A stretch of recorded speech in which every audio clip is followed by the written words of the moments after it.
হে friends, welcome again. আজকের dish হচ্ছে মেথি শাক ভাজা, এবং এটা সম্পূর্ণ বাঙালি মতে মেথি শাক ভাজা, সুতরাং এটা কিছু বেশি ইনগ্রেডিয়েন্ট লাগে না। মেথি শাকটা আমি পরিষ্কার করে ছেটে নিয়ে পাতা বের করে ডাঁটি সরিয়ে থেকে জলে ভিজিয়ে রেখেছি।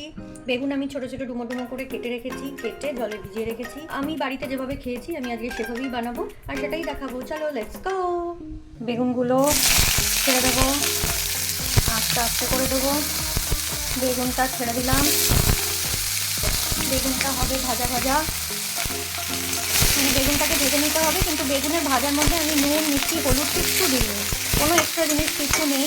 জাস্ট বেগুনটাকে একটু ভালো করে ভেজে নিতে হবে, সটে করে নিতে হবে। শুকনো লঙ্কা দিলাম, শুকনো লঙ্কাটা একটু ভাজা ভাজা হলে এর মধ্যেই শাকটা, pinch of salt, pinch of haldi and pinch of sugar দিয়ে দিয়েছি। দিয়ে এবার এটা নাড়া হবে। এটা দেওয়া মাত্রই এটা থেকে জল বেরোনো শুরু করবে, আর এতটা শাক হয়ে গেল এইটুকু। এটা টানিয়ে নিতে হবে, জলটা টানিয়ে ভাজা বেগুনটা ওর মধ্যে দিয়ে একটু ঝুড়ো ঝুড়ো ভাজা ভাজা করতে হবে। আর সেটা করলেই আমার ডিশ আজকের মতো ready to be serve. That's my dishes. It is purely Bengali methi shak ভাজা।